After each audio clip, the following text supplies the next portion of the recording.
welcome, Kirstin. Thank you. It's really great to have you here.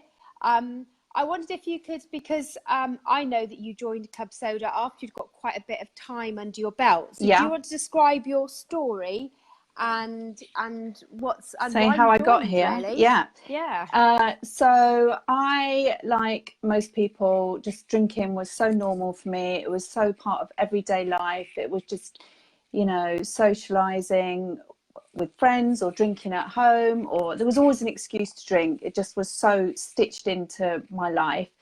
And after I had my daughter, my first daughter, I just started to get, with every hangover, I just get really, really terrible guilt, like crippling guilt that I was the worst mum in the world. And my husband would say, oh, everyone needs to let their hair down. It's fine. Don't worry. But it just was really, really overwhelming. And that feeling kind of grew and grew and grew. And then I had 3 years later, I had my second daughter. And then I would fight, like, it was rare, but if I had a really bad hangover, like one, where you're in bed all day, I'd literally be crying because I hated myself. I'm like, why have I done this? And, it just got to the point where I thought, well, for a long time I was thinking I've just got to stop, but I just didn't see how that was possible. It just seemed like ridiculous to think that I could ever stop drinking. And then eventually I decided that if I could write a list of 50 reasons to stop drinking, then I had no reason to carry on drinking. Like there was, what could I say? If I knew there was 50 reasons to stop, I had to stop. So I did. So I sort of scribbled this list, and then What was at the top of your list? can you remember some of them? hang on, I've got them written down here. So the top of the list was it makes me feel shit the next day. It makes me feel sick. It makes me tremble inside, because like literally, even if I had I'd got to the point where even if I had 1 or 2 glasses of wine, next day my anxiety was just so bad, and I would feel like jittery inside. I was tearful all the time. So it gives me a headache, fuzzy head, makes my neck hurt. I can't remember that actually, but that's number 7. So I was quite high up. Body anxiety, I hate myself, it makes me paranoid, it makes me guilty. Number 13, makes me feel like a bad mum. So it was just all this stuff. And I did try to include positive things on there as well, like so I've got stuff about sleep. I like to exercise, I like to sleep well, I want to reach my fitness goals. There's a drug I don't need, and I don't want to have to do what others want me to do. So, because quite often, it's that whole social pressure where you just feel people would say, oh, but you can't not drink when you come out with us. We don't see you very often. Or, well, you have to drink at this. And so anyway, so that was that. So I've got to number 46 and stopped. A bit too scared to actually commit to this idea. And then... So you stopped before your fifth, before the 50, so you didn't have to do it? Yeah. But I mean, this we're was... devious, yeah, we? But that was like December 2015. So I was close. So it was a couple of weeks later, I think, that I actually finished the list. It was just before New Year's Eve, and I thought, right, it's now, I've got to do it. So finished the list, and I was like, now I've got to do it. And then it got to New Year's Eve, and I bought myself my favourite red wine. I just thought, right, I'm going to drink this whole bottle of red wine. This is my goodbye to alcohol. And when I got there, someone gave me a different type of red wine, and I was like, oh, I didn't really like it, but I drank it anyway. And then when it was, needed another one, I was like all excited, open this bottle of red wine. And I didn't enjoy that either. It was like, I'm so over this. I just want it to stop now. I didn't even enjoy it. And then, of course, all night my friends were saying, oh my God, what are you doing? It's not too late to back out. Oh, I could never do it. Why, couldn't you just cut down, only drink at weekends, just have all that stuff. And then actually when midnight struck, I felt so elated. It was the most incredible feeling. It was just... I just felt like this huge relief, like I'm free. I just thought, that's it, I don't have to do it. And I really wasn't expecting that to happen. And I actually grabbed my phone and wrote a note in my phone about how I felt, because I didn't ever want to forget how amazing I felt at that moment. Because you had made a decision, Yeah. and there was this time. Yeah. I guess I was a bit similar. I'd set a date 2 weeks in the future. Yeah. And in that day, there was something in me just changed. Yeah. I was just so happy to be that's it, I don't have to drink anymore. But that's not to say it was easy, and that's not to say that, you know, in the next few weeks I didn't think, oh, I'd really like a glass of wine, or to join in, or we're going to this, or so anyway, so I did then do a whole year by myself. I didn't read any books, I didn't join any groups. I didn't know that was out there, I didn't know that support was there. And I think it was probably, well, I joined Club Soda alcohol free in the December of that year, having done almost a year. And I think I must have read about it in some of the literature that was promoting upcoming Dry January. So I wanted to go and have a look, and because I just didn't know this was there. It was like, wow, this is a thing. Everyone, like, look at all these people that felt exactly the same as me, because you do, like, I remember feeling at the beginning really ashamed and embarrassed that I couldn't hack drink. And it's like, what? Like, it's ridiculous, isn't it? Why should we be able to hack something that's so bad for us, you know? But it's embarrassing telling people that you don't want to do it, which is just insane. So yeah, it was really nice then to go and read other people's stories and be able to support other people that were going through the same, and just give them some of the, like, ideas of things that had helped me. And, you know, talking about the alcohol free versions of drinks I found really interesting. Then a few friends popped up in there, and it's like, oh, hello, you're here as well. So that was good. And people that I told about the group joined. So yeah, so it was so that's why I ended up joining so much later. Can I take you back a bit Yeah. because it's the one thing that I don't have the experience of, which is having children, and how not having children allowed me to drink more, without a doubt, because I don't have that responsibility of going home in the evening. But I am aware that that actually, that even if you've got kids, that you can still drink quite happily. You just do it at home. What do you think drinking did in terms of your relationship and your parenting? You talk about the guilt. But what was that? What were you guilty of? What did you feel guilty about? I felt guilty about just not being the best parent to them, just not being present the next day, being irritable, being, you know, my moods were up and down, and, you know, that thing, oh, I was getting to get to bed so, you know, we can have a glass of wine. And also I hated them seeing us drinking. Or, I mean, I didn't drink every night. I mean, it wasn't that bad, but at the weekend we'd have a couple of bottles, sometimes each. They were in bed by the time we were opening the second or third. But or, you know, it's just that whole mummy culture, that whole culture around mummy drinking and wine o'clock and wine time. So when they were little, play dates would invariably end up in a few glasses of wine. And I worried that that was really normalizing that behavior for them, when that shouldn't be normal. So, but more than anything, I suppose it was my lack of presence with them that worried me the most, that upset me, that I wasn't really fully there for them. And what did that guilt do to you? Because guilt can play out in all sorts of ways, and it's quite tiring as well. Yeah. Guilt, on top of a hangover, the guilt. Yeah. I call it. I can still get emotional hangovers, which is that if I've had a really emotional time, the following day I feel quite wiped out. And I realise now that many of my hangovers were worse because I also had an emotional hangover on top of it, because I was feeling guilty.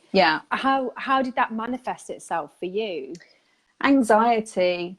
I just had really bad anxiety all the time, you know, feeling like I wasn't on top of life, on top of all the things that had to be done, all the paperwork, all the admin, everything, you know. I just wasn't fully present, I guess. And the amazing thing was that as soon as I stopped drinking, I stopped I stopped. Forgot what I was going to say then. Oh, the anxiety. The anxiety just went. It just went. It was incredible. I mean, I had the odd day where I have, I feel anxious about stuff, but everybody does. But that was incredible for me to realise that that's what was causing it. And I don't know, I've probably never told anyone this before. I'm going to go massively public with it. I actually saw a hypnotherapist at one point, and we were talking, it was not about alcohol. And one of the things that we talked about was the fact that I didn't feel like I was a fun mummy. I felt like that I was, and I think that was all linked to them not being present, feeling not really fully present for them. And I wasn't fun, and I didn't laugh with them. And then now I've stopped drinking. I just, I'm so there for them all the time, in terms of like, I can be bothered. It sounds awful. I can be bothered to listen to what they've got to say to me. No, it's terrible. No, don't. It's not terrible, because actually it doesn't matter whether it's children or somebody else in your life, or people at work. Or I get a lot of joy from micro conversations and small interactions with people, and they all take energy.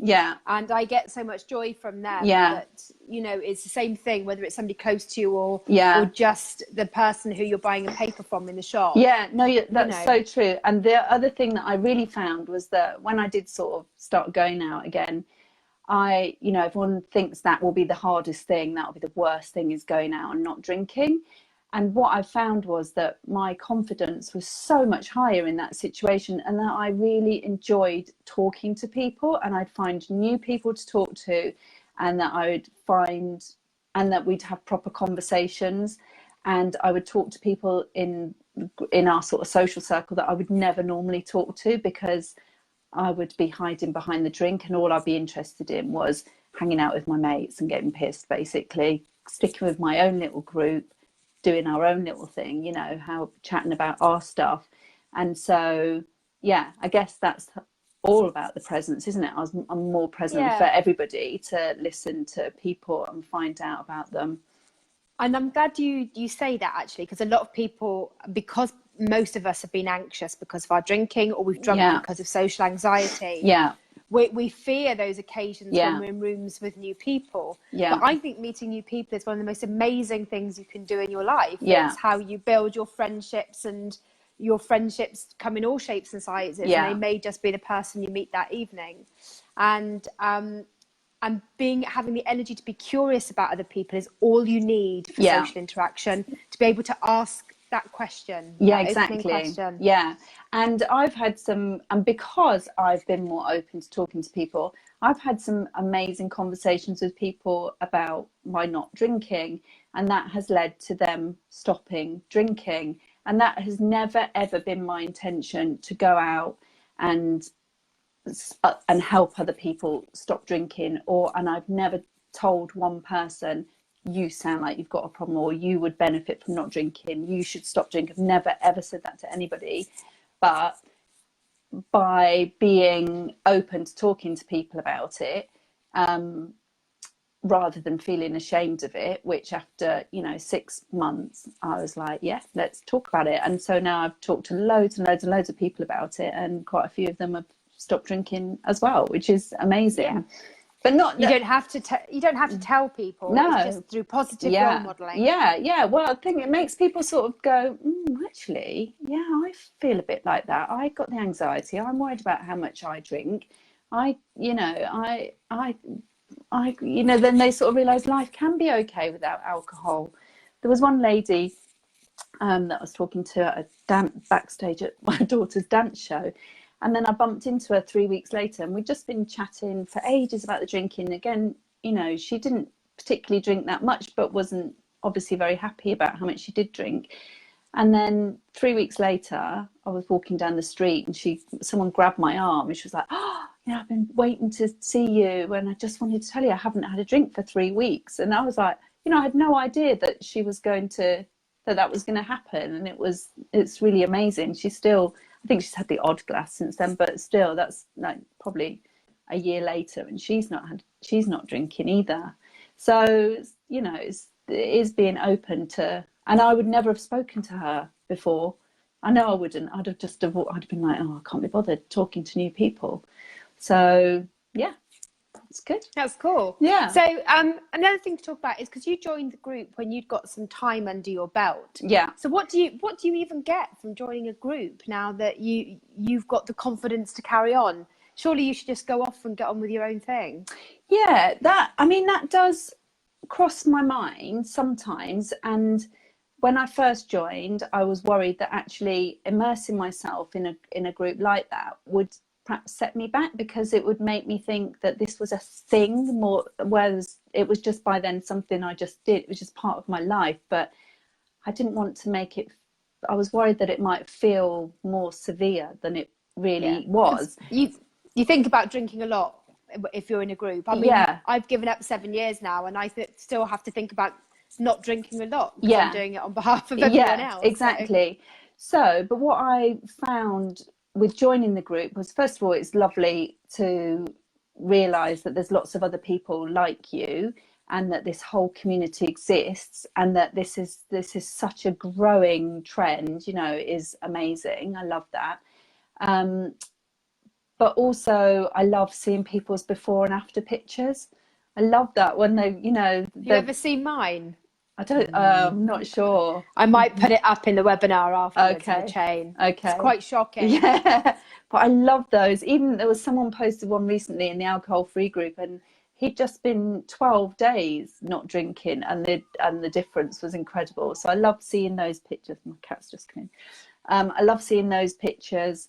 And yeah, I just love being able to offer people a bit of advice, but I kind of dip in and out. I'm not in there all the time. I definitely was in there more, but it always comes up on my feed, and I find myself drawn in. So it's just nice to be able to offer a bit of advice. Do you think helping other people and seeing other people's journeys helps you keep on yours, do you think? Yeah, I mean, it's nice, but I just know in my heart I can't go back now. So that first year I did battle for the whole, because I said initially I'm stopping for a year, because I couldn't imagine doing it for longer than that. So I was giving myself a massive get out clause. And then throughout the year I went backwards and forwards. No, I won't drink. Oh, I could have a glass of champagne at a wedding, or I could do, what's the point, So I went backwards and forwards, and then once it got to New Year, the first anniversary, then I knew that I wouldn't go back. So I've forgotten the question now. What was it? It doesn't matter. It's about whether being part of a community keeps you on the straight. Yeah, no, I mean, not personally for me, because I just know that it's not an option for me to drink. I just don't want to do it again. It's not that I don't think about it, but I won't. So I just like to be able to support other people. Yeah. So you talk about your first year having some highs and lows in that. Tell us a bit, what did you find the most difficult at the beginning? Admitting it, telling people. What do you mean by that? Telling people? Telling people, yeah. And because I felt really ashamed, as though I had a problem, and it's like, actually, so I find it's difficult to talk about, because I don't want it to sound offensive to say that I didn't have a problem. Like, I don't feel like I couldn't stop drinking, because I could. It was so part of my life. It was difficult. It felt difficult to stop drinking. But it's almost like when you tell people you've stopped drinking, it's almost like saying you've got a drink problem. Yeah, absolutely. But what I'm trying to say here is that I don't mean to be rude to people that have got a drink problem. I'm going to get in a pickle with that. But anyway, so I did feel embarrassed and ashamed. It's almost like I said earlier, it's like you can't hack it. You can't hack alcohol. And there's no other drug that people would say, oh, why are you giving up crack cocaine? Because can't you hack it? Like, no one would say that, would they? But with alcohol, it's almost like, oh, well, you can have one. Why can't you just have one? But I know I can't. If I have one glass, I have one bottle. I'm very much an all or nothing person, and that's actually something that's reassured me from being part of the group, is that is what connects so many of us. That's a trait that connects as a lot of us. You know, and when people say to me about them stopping drinking and they say that they'd like to be able to, but they couldn't, I always say to people, I'll ask them, do you see the point in having one glass of wine? And if people say, yeah, I can have what, you know, then I think that, then I'm like, well, you're probably all right then. But it's people that don't see the point in having one glass of wine. I still don't see the point. I don't see the point in having one glass of wine. So when people say to you, oh, why don't you just have one? It's like, what's the point? I might as well have none. Like, I just don't, and there's no point. So, yeah. But you're right that by when you first start, because everyone puts alcohol, you either got a problem with alcohol or you haven't. It's very binary. Yeah. And of course, we all know that in amongst that, we've all got different drinking types. Some have got an off switch, some haven't. Yeah. Some are drinking every day, some are not. Yeah. And so on. And we know that nearly everyone in the group are holding down jobs, are getting on with life. Yeah. So we're clearly succeeding at some things. Yeah. But we know what the stigma is that the rest of society puts it is on a stigma. Yeah. So saying it yourself layers you with that stigma. Exactly. You see why people don't want to do it. Yeah. And actually, for me, I was very open with people and said, because also it just shuts people down. And I told them it was because of my anxiety and it was mental health, you know, and I had to do it. And that really makes people go, okay, you know, no one's, there's not that I didn't feel stigmatized talking about that, but it stopped everyone saying, oh, but, you know, you could just cut down, you could just do whatever. And what amazed me was how many people actually messaged me privately and said that they really wished they could do it too. So many people got in touch to say that. So, yeah. Can I just, before we go on, can I just say to Sarah, who's messaged in the messages underneath, that it will, if you want to private message me, I'll see what other support there is available for you, because it looks like you need a little bit of extra support, and I might be able to put you in contact with some services. So just to say that to Sarah, who's on the call, who's on here, and I'll message her on this afterwards. Okay. Because like I say, we've all got different drinking types and different stories to tell. Yeah, exactly. And for those who need to taper off of alcohol because they may be dependent, that's a whole other journey. Yeah. And I reckon I was probably on the borderline of becoming dependent if I'd carried on. I'd got into this, I hate myself, I'm going to seriously just self-harm through alcohol. And that's where and it can easily so easily tip. Yeah. So yeah. And mine wasn't like that. It was more the after effects. It was the day after that I hated the physical impact it had on my body and what it was doing to my mind. And so I had no choice but to stop. And did you, because obviously you were having drinks at home with your partner. Yeah. How did you navigate that? Is your partner still drinking? Did they support you? Was there a difficult conversation to be had? Come to join. Oh my God, I've now got cat envy. Oh, she's coming back. So when I first mentioned to him about me stopping drinking, this would have been before I actually stopped. I have never seen him look so horrified. He was like, oh, you don't need to do that. You haven't got a problem. Everything's fine. You know, don't worry. You're not a bad mom, you know, and all this. And I'm sure he was right. You know, he didn't think that my drinking was a problem, and he didn't think it affected our family life in any way. That was in my head. So when it came to me actually stopping, I didn't really tell him. And he did dry January. So I think he thought we were both just doing dry January, because come the 1st of February, he said, oh, do you want a drink? And I was like, no, I'm going to carry on a bit longer. And then it's my birthday on the 6th of February. So obviously that would be the first one, you know, to start drinking. So it was at that point, I had an honest conversation with him and told him why I didn't want, you know, I just said about the anxiety and that I just didn't want to feel like that. And he's been brilliant. He's totally supportive. But he does still drink, and that doesn't bother me. It doesn't bother me being around drinkers, doesn't bother me having drink in the house, doesn't tempt me at all. I just choose not to do it. So I think there's something very fundamental in what you said there, which is that we often set ourselves a goal to not drink, to go alcohol free, to take 6 months off or whatever. And we set those goals because it's got a time frame, it's very tangible. Yeah. But we don't often talk about the why we want to do something. And really, that's the biggest win.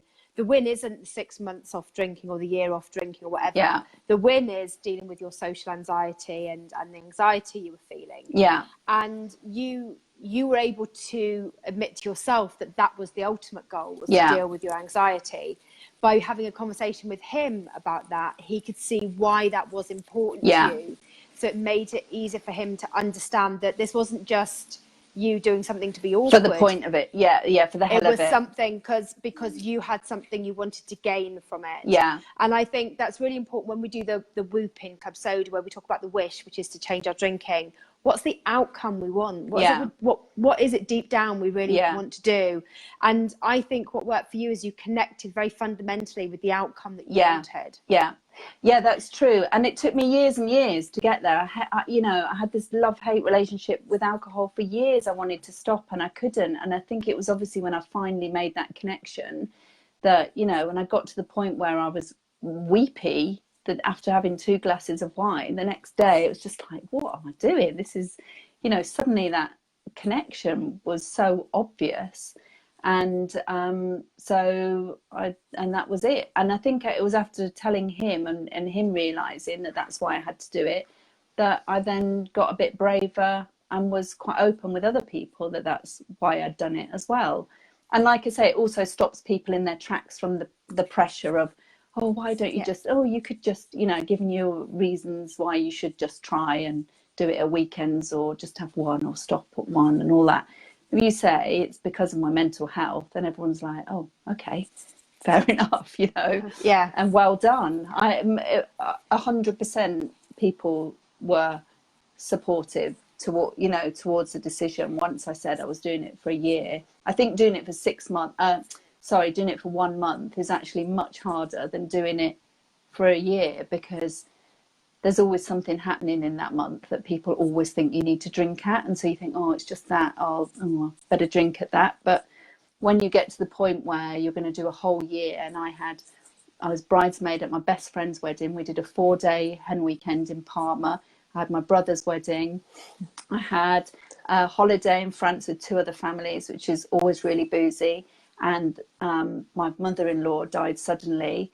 And obviously I didn't know about that at the beginning of the year, but for all the other things I was like, these are just excuses, and there's always going to be an excuse not to stop. And once I make that decision to realize that they're not relevant excuses, they're not more important than what I want to achieve. And the way I thought of it was that it's just liquid in a glass at the end of the day. And why are other people so concerned about what liquid is in my glass? It's my glass with my liquid in it, and that's it. It's the same as if you don't eat broccoli. If you choose not to eat the broccoli on your dinner, you just leave the broccoli on the side of the plate. It's just a choice about what you put into your body. It's as simple as that. And once I started to think like that, I just thought, it's nobody else's business what liquid is in my glass. So, and then I found it much easier. Does that make sense? Or does that It does. Yeah, it does. And also, it sounds like you had a number of big events in that year that created some amazing strength for you. Yeah. Often when we want to think about moderation, it's because we can't imagine doing A, B, or C without drinking. But actually, to succeed at moderation as well, you have to do A, B, and C without drinking as well. Otherwise, you never learn to pick and choose. So regardless of what our goal is, there's so much, we often think there's so much dividing the people who are moderating their drinking or people going alcohol free. But actually, there's a lot that we need to do together, because unless you can do the wedding without alcohol, you won't learn to moderate. Unless you do a Saturday evening out without it, you can't learn to moderate. So we all need to get control of the liquid in our glass. and to be able to conceptualize it regardless of the time and occasion is really important. Yeah. I was going to make another point then. I've totally forgotten what it was. Oh. No, because I went on a bit of a rant. No, the thing is, I always think I haven't got much to say about this, and then once I start, it really is such an interesting subject. What was I going to say? I've forgotten. Not to worry. It doesn't matter. You can come back to it. You can always type in the notes afterwards. Yeah. So, for people who are at the very beginning of their journey now, what would you say to them? What would be your top pieces of advice to get them through those first 3-4 months? Well, I guess this is personal to everybody, but I did find that telling people what I was doing helped, because then I wasn't lying and making excuses about not drinking. Oh, I'm on antibiotics or this, that and the other. I was open about it, and I found that helped. But I'd say have your reasons set. So you might not want to say the exact reason. So you might, if it is to do with your mental health, you might not want to admit that publicly, but you might say, it makes me feel better. I need to be clear-headed for work, or, so have some little set reasons that you present to people in a sort of very positive way. Why would they argue with that? Do you know what I mean? It's like, well, because I've got a big project on at work and I want to be clear-headed, or I've set myself a challenge to stop for a year and see how I feel, or whatever. So that would be one piece of advice. Be ready with your reasons. The other thing that I did, I think I must have read this somewhere, and it was to set all my passwords to something positive related to not drinking. So mine was, I can say it now because I've changed them all, for that whole year, anytime I had a new app or did anything that needed a password, my password was I don't drink, and then a little set of numbers or whatever at the end. So you're constantly writing that, and you're constantly reiterating it in your head. It's just like, oh, I just don't do that anymore.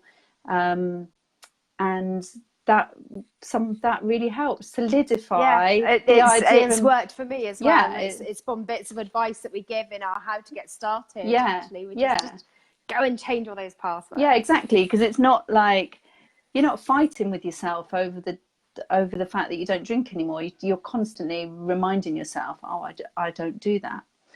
So what else? I've loved all the alcohol-free alternatives. I know there's a lot of debate in the group, isn't there, about whether they can be triggering, whether they're a good thing or not. For me, I like them because it makes me feel like I'm still getting involved. I'm still having a grown-up drink. I'm not just drinking lemonade or Diet Coke. In fact, I find it really irritating when I go places and that's what they offer you. So I think alcohol-free wines are pretty crap. There's nothing really is very good there, but there's some of the beers are good, and some of the low alcohol G&Ts are good. That would probably be some of my top tips. There's Michelle asks, when you talk to people about not drinking, people still only assume you're doing it for a short amount of time. How do you answer the question, when will you drink again? I've never been asked that, actually. Well, I did during the first year. Obviously, all anyone used to say to me is, what you're going to do next year, what you're going to do next year, because I was just doing it for a year. Yeah. And then I was constantly thinking, what am I going to do next year? Will I drink again? Won't I drink again? And I flipped and changed my mind often. But then when I got to New Year's Eve and realised that I wasn't, it was as simple as that, basically. So now I just tell people I don't drink. I don't drink anymore. Yeah, I think it's an interesting one, because people want to know when you're going to join back in with them. Yeah. And actually what you need to say is, I will just make a decision that's right for me, not right for you. Yeah. That question's all about them. It's you're right. Yeah. Because that's the other thing. People always say to me, when people say to me, oh, I wish I could do that. And I say to them, as well as the question about, can you drink one glass of wine and stop or not? What I'll say to them is, oh God, my brain keeps just completely going. Do you say to them, well, you can? No, if I can do it, you can do it. No, I say to them, I say to them, if alcohol doesn't affect your life in a negative way, then you don't need to stop drinking. And what that does is let them think about the fact that whether it does or it doesn't, I'm not saying you need to stop drinking, but you know, they know in their hearts whether they wake up feeling shit the next day and how they carry that through, and whether they're happy with that and how that affects their lives and their families.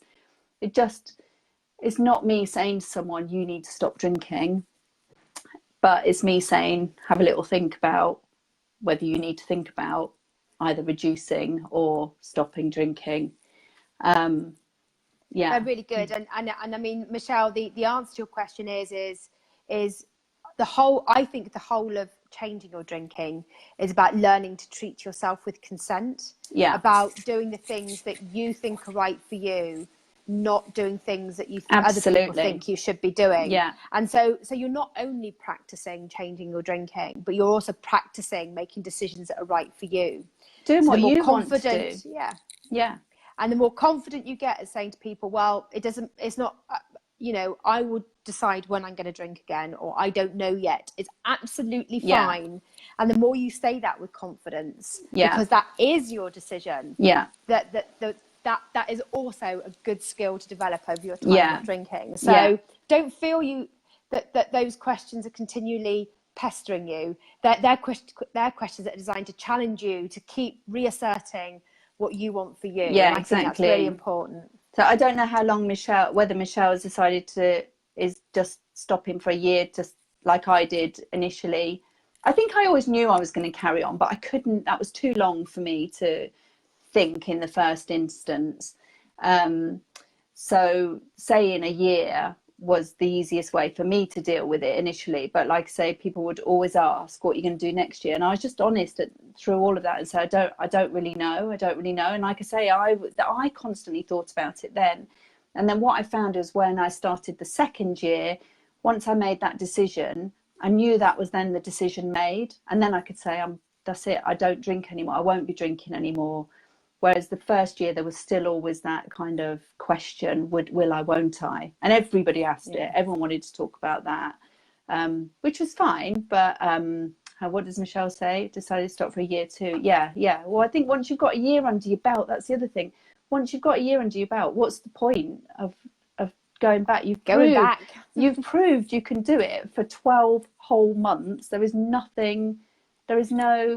birthday celebration, no holiday, no anything you don't need to have a drink on those occasions anymore, because your life's so much nicer without it. So you've got a year of knowing that. So yeah, cool, that's good. I'm gonna finish it there, because that's a really high note to finish on, and we've been going for oh, wait a minute, I've got my heart rate up instead of the time. Oh, 40 minutes. 40 minutes. Yeah. I think we could carry on talking for ages. Yeah. Maybe you have to come back again. And I'd be happy to.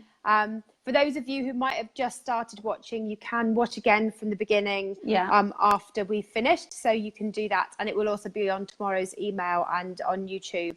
Okay. On our YouTube channel. If anyone does want to ask me any questions, I mean, I'm not an expert. Yeah. I'm just someone that's stopped drinking. So I'm quite happy to talk to people. That's the most important expert in this community. You know that, right? Yeah. So is each other. Yeah. So you can keep asking questions in the box messaging at the bottom. Yeah. There's a word for that. It's in the box. Comments box. Yeah. And in the comments box.